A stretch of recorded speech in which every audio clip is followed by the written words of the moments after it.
कायेन वाचा मनसेन्द्रियैर्वा बुद्धिरात्मनो वानुसृतः स्वभावात् करोति यत् यद् सकलं परस्मै नारायणायेति समर्पयेत् तत्।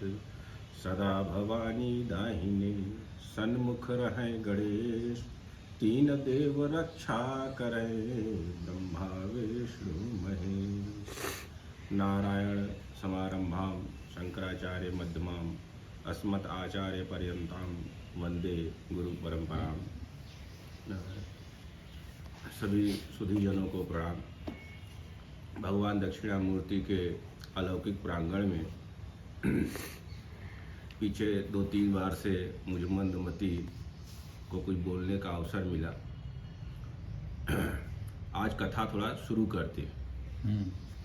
भूमिका तो ठीक है, आज कथा थोड़ा शुरू करते हैं, लेकिन साथ ही साथ पीछे सदैव भगवान करे कि याद रहे कि भागवत कथा कथा नहीं है, भागवत का दार्शनिक पक्ष ही आगे होना चाहिए। अब तो कथा के नाम पर जैसा गुरुदेव कहते हैं कि बहुत कुछ हो रहा है, कथा भी पीछे छूट गई। लेकिन हम लोग प्रयास करेंगे गुरु के वचनों के अनुसार, ग्रंथ की कृपा, भगवान की कृपा के अनुसार, कि उसका एक एक कोई न कोई दार्शनिक पक्ष पकड़कर उस पर थोड़ा सा आपस में विमर्श करें। कोई त्रुटि हो जाए तो उसके लिए आप लोग क्षमा करिएगा। भागवत अद्भुत ग्रंथ है। भागवत के प्रवक्ता सुखदेव जी तो साक्षात नारायण के अवतार ही हैं, वे तो अत्यंत ही अद्भुत हैं। लेकिन भागवत के जो मुख्य श्रोता हैं परीक्षित जी, उनकी अद्भुतता का क्या कहना। जब अश्वत्थामा ने ब्रह्मास्त्र का संधान कर दिया, छोड़ दिया, तो गर्भ में परीक्षित जी थे, उनके ऊपर उस अस्त्र का प्रयोग होना था।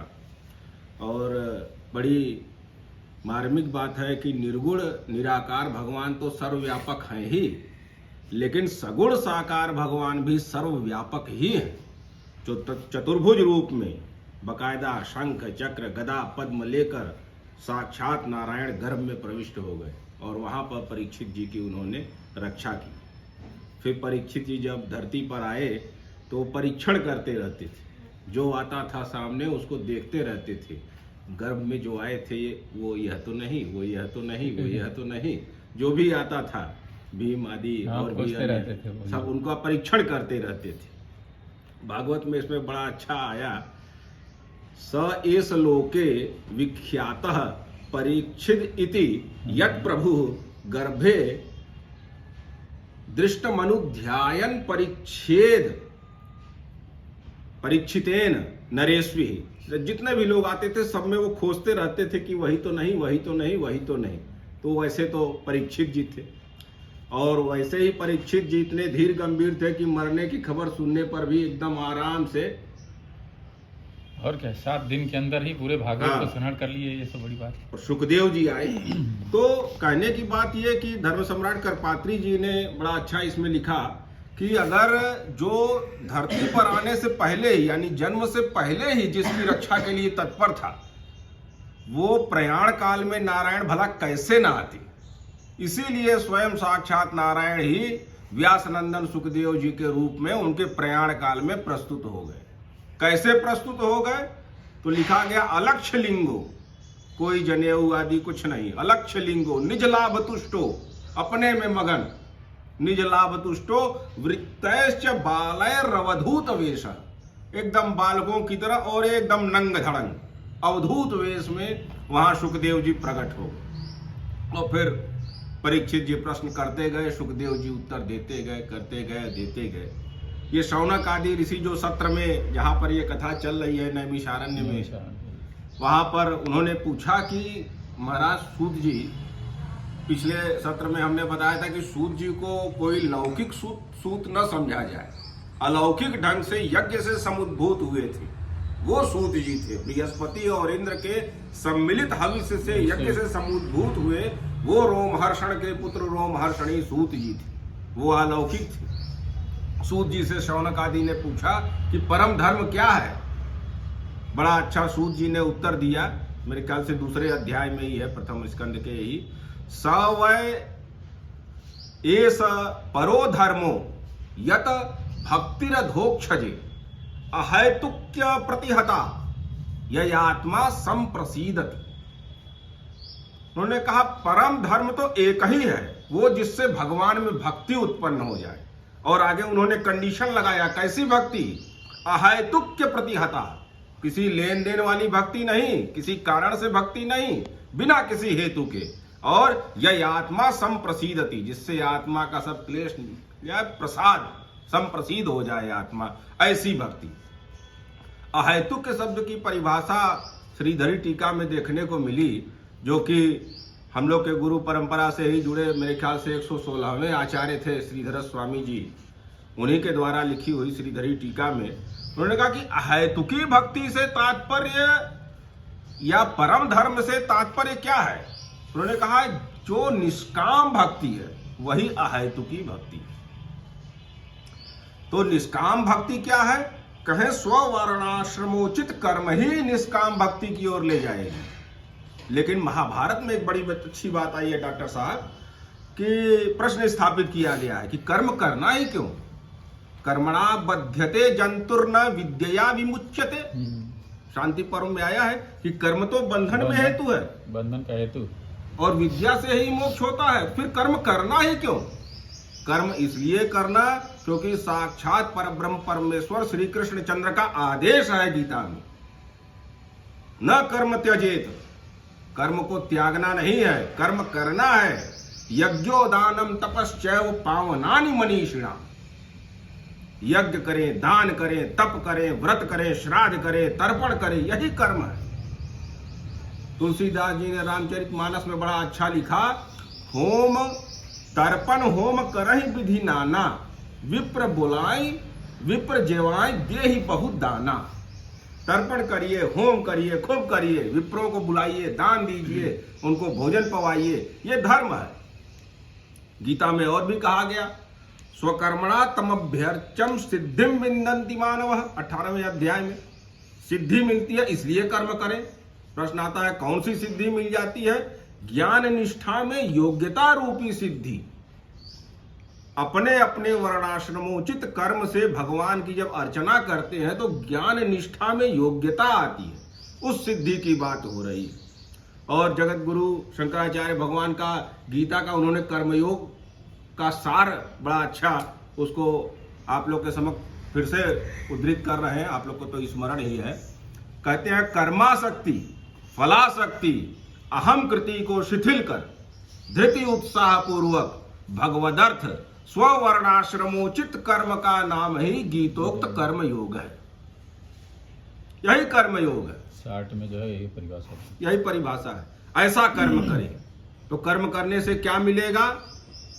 तो महाभारत शांति पर्व भीष्म जी फिर बतलाते हैं। यहाँ थोड़ा सा हमने मिलाने की कोशिश किया है, महाभारत भी, रामचरितमानस भी, ये भी जो भी अपने कम बुद्धि से आया है। आप लोग किसी चीज का वो मत लीजिएगा, आशीर्वाद ही दीजिएगा। उसमें आया कि धर्म स्वानुष्ठित पुंसाम, सबसे बढ़िया धर्म वही है अपने अपने धर्म स्वानुष्ठित, अनुष्ठान के पूर्वक अपने स्वधर्म का पालन करें। पुंसाम सबसे बढ़िया कौन सा है? तो यह विश्वक्सेन कथासु, जिसमें भगवान की कथा में आनंद आने लगे, वही सबसे बढ़िया धर्म है। और अगली लाइन याद है? हम तो सब भूले जाते हैं। अगली लाइन में कहते हैं कि धर्म स्वानुष्ठित पुंसाम यत, चलिए स्मरण होगा तो फिर बताएंगे। ऐसा धर्म वही है जो अपने स्ववर्णाश्रमोचित धर्म का पालन करे, जिससे विश्वक्सेन की कथा में रस आने लगे। और नहीं तो क्या है? पानी पीटने के समान व्यर्थ है, पानी पीटने के समान व्यर्थ है। श्रम एव ही केवलम, अगली लाइन में, नहीं तो श्रम ही श्रम है, उससे कुछ फल वल नहीं मिलना है। जिससे भगवान की कथा में प्रसाद आए, बस वही अच्छा धर्म है, उसी का पालन करिए, वही भक्ति है। भक्ति के लिए क्या कहा गया भागवत में? नवधा भक्ति की परिभाषा दी गई। श्रवणम कीर्तनम विष्णुम स्मरणम पाद सेवनम अर्चनम वंदनम सख्यम दास्यम सख्य आत्मनिवेदनम, ये नवधा भक्ति की उन्होंने सीढ़ी बताई। इस तरह से भक्ति करें, अंतःकरण पवित्र होगा। अंतःकरण पवित्र करके क्या करना है? प्रश्न हो सकता है कि ठीक है, हम बुद्धि पवित्र करके करना क्या है? बुद्धि नहीं पवित्र करेंगे तो भगवान की कथा में आनंद आएगा ही नहीं।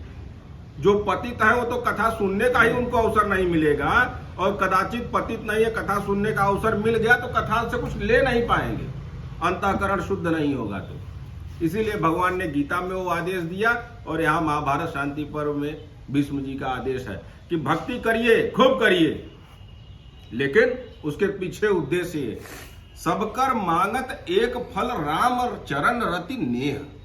सब कुछ करिए, लेकिन अंत में फल क्या चाहिए? जो तुलसीदास जी ने कहा, राम के चरणों में मेरी प्रीति हो जाए, यही भक्ति है, यही कर्म है।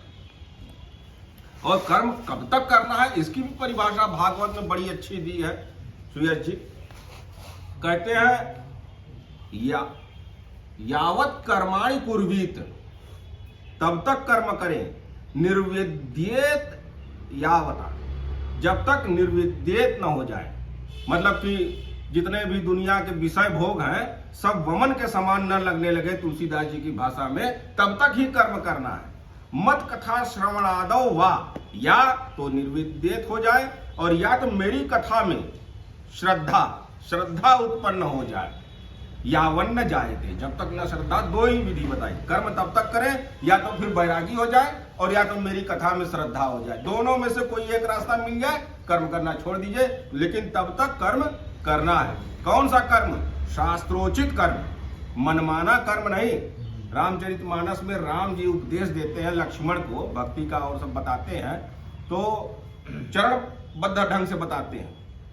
कहते हैं, प्रथम ही विप्र चरण अति प्रीति, पहले चरण में विप्र के चरणों में अति प्रीति रखें। यहाँ तो पहले ही चरण में लोग जो है लियो लियो करने लग रहे हैं। ब्राह्मण सबसे बड़ा दुर्गति हो गया, वही सबसे पहले इनको ही मार दो, तब सब बच जाएगा। ठीक है, सरकार दीजिए, बाकी शरीर तो सुरक्षित रहेगा, ये तो ऐसी ही बात है। तो प्रथम ही विप्र चरण अति प्रीति, फिर कहते हैं निज निज कर्म करहि श्रुति रीति, अपना अपना काम करें, मनमाने ढंग से नहीं, श्रुति रीति, जैसा वेदों ने कहा है वैसा करें। तेहि कर फल पुनि विषय विरागा, इसका फल क्या होगा? विषयों से विराग होगा। तेहि कर फल पुनि विषय विरागा, तब मम धर्म उपज अनुरागा, तब जाके मेरे धर्म में मेरे प्रति प्रीति होगी। ये भगवान ने साक्षात, रामो विग्रहवान धर्म यत् प्रभु, तो उन्होंने ये उपदेश दिया है। भला हम लोग कौन होते हैं उसको टहलने वाले? तो इन्हीं शब्दों के साथ में वही रास्ता ही आप सभी लोग के सामने अपनी वाणी को विराम देता हूँ। कोई गलती हो गई तो उसके लिए क्षमा करिएगा।